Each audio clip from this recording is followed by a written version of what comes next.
Paresseux, jusqu'à quand resteras-tu couché? C'est la question que je pose aux hommes paresseux. Ah, il y a beaucoup d'hommes qui vont pas aimer ce direct. C'est la question que je pose aux hommes paresseux. Paresseux, jusqu'à quand resteras-tu couché? Quand te lèveras-tu de ton sommeil? Tu veux somnoler un peu, te reposer encore, juste croiser les mains pour dormir. Ça, c'est le 10. Tu commences à nommer les animaux à sa place. Et tu appelles ça l'amour. Non, c'est pas de l'amour. Tu es en train de le détruire. Lisons s'il vous plaît une écriture. Proverbe 6, 9, 11. Armé. Lorsque tu es un paresseux, la Bible te pose la question, quand est-ce que tu comptes te réveiller? Tu comptes encore dormir. Tu aimes tellement le sommeil. Tu vas encore dormir. Mais tu seras surpris par la pauvreté. Tu seras surpris à cause de ta paresse. Attention à cela.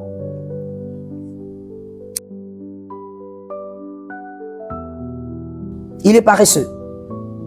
J'aime mon mari, mais il est paresseux. Alors là, c'est un problème. Hein?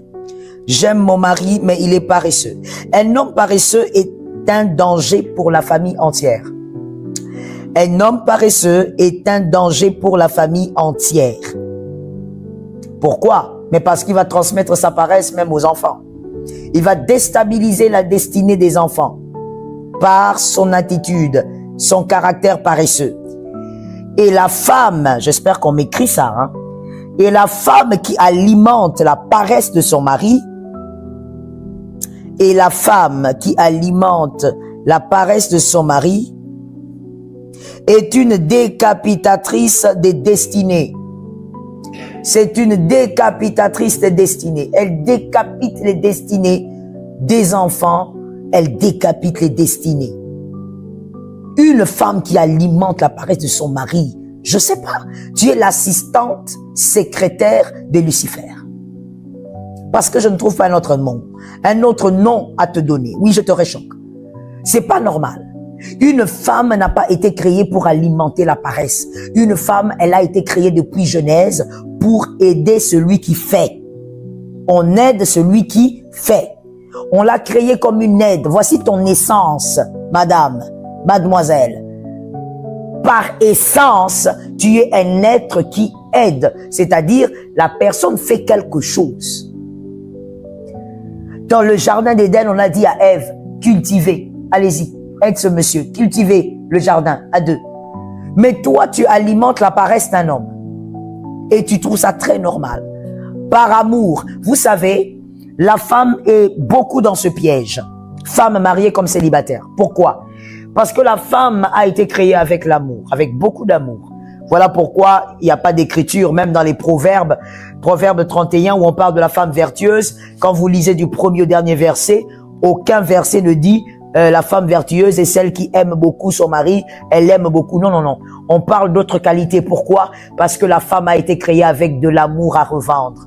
Elle a été créée avec beaucoup d'amour.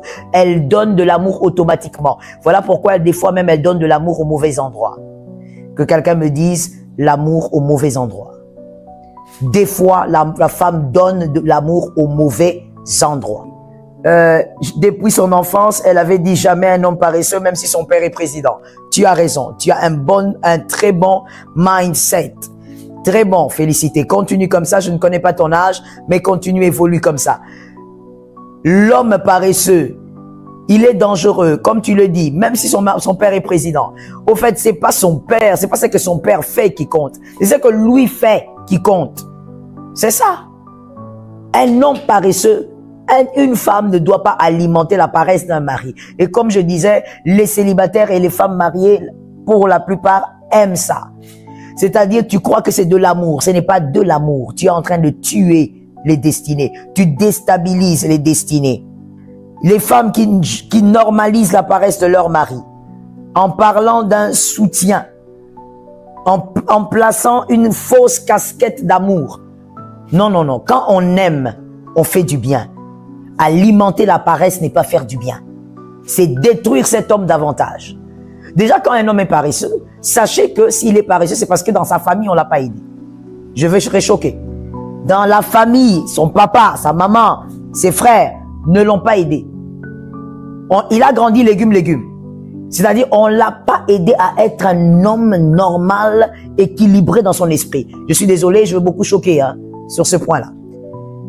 On l'a pas aidé. Il a grandi légumes. On l'a laissé seulement porter un pantalon, un shirt et tout, mais on l'a pas aidé. Donc, quand la famille ne l'aide pas, toi, madame, tu viens encore dans sa vie. Au nom de l'amour, tu le rends encore paresseux. Tu deviens l'homme et lui doit t'aider. Je comprends rien. Les choses restent à leur place et Dieu opère des miracles lorsque les choses restent à leur place. Et l'harmonie même est automatique lorsque les choses restent à leur place. L'homme a été créé en premier. Il était en train de veiller sur le jardin. La femme est venue aider un homme qui faisait quelque chose. La femme d'ailleurs, elle a causé avec un serpent qu'elle n'avait pas nommé, qu'elle n'avait pas défini. C'est l'homme qui a nommé serpent. Mais toi, madame, tu viens dans la vie d'un homme, tu commences à nommer les animaux à sa place. Et tu appelles ça l'amour. Non, c'est pas de l'amour. Tu es en train de le détruire. Lisons s'il vous plaît une écriture. Proverbe 6, 9, 11. Proverbe 6, 9, 11. 9. Paresseux. On commence par l'appeler. Ouais. J'aime bien la Bible. Hein. La Bible appelle chaque chose selon sa nature. Paresseux. Jusqu'à quand resteras-tu couché? C'est la question que je pose aux hommes paresseux. Ah, il y a beaucoup d'hommes qui vont pas aimer ce direct. C'est la question que je pose aux hommes paresseux. Paresseux, jusqu'à quand resteras-tu couché? Quand te lèveras-tu de ton sommeil? Tu veux somnoler un peu, te reposer encore, juste croiser les mains pour dormir. Ça, c'est le 10. Et le 11. Voilà que la pauvreté te surprend comme un rôdeur et la misère comme un homme armé. Lorsque tu es un paresseux, la Bible te pose la question, quand est-ce que tu comptes te réveiller? Tu comptes encore dormir. Tu aimes tellement le sommeil, tu vas encore dormir. Mais tu seras surpris par la pauvreté. Tu seras surpris à cause de ta paresse. Attention à cela. Tu commences à nommer les animaux à sa place. Et tu appelles ça l'amour. Non, c'est pas de l'amour. Tu es en train de le détruire. Lisons s'il vous plaît une écriture. Proverbe 6, 9, 11. Proverbe 6, 9, 11. 9. Paresseux. On commence par l'appeler. Ouais. J'aime bien la Bible. Hein. La Bible appelle chaque chose selon sa nature. Paresseux. Jusqu'à quand resteras-tu couché? C'est la question que je pose aux hommes paresseux. Ah, il y a beaucoup d'hommes qui vont pas aimer ce direct. C'est la question que je pose aux hommes paresseux. Paresseux, jusqu'à quand resteras-tu couché? Quand te lèveras-tu de ton sommeil? Tu veux somnoler un peu, te reposer encore, juste croiser les mains pour dormir.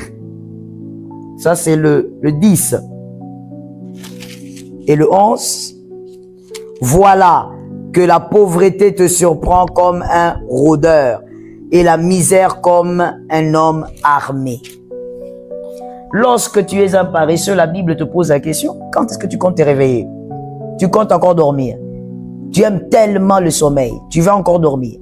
Mais tu seras surpris par la pauvreté. Tu seras surpris à cause de ta paresse.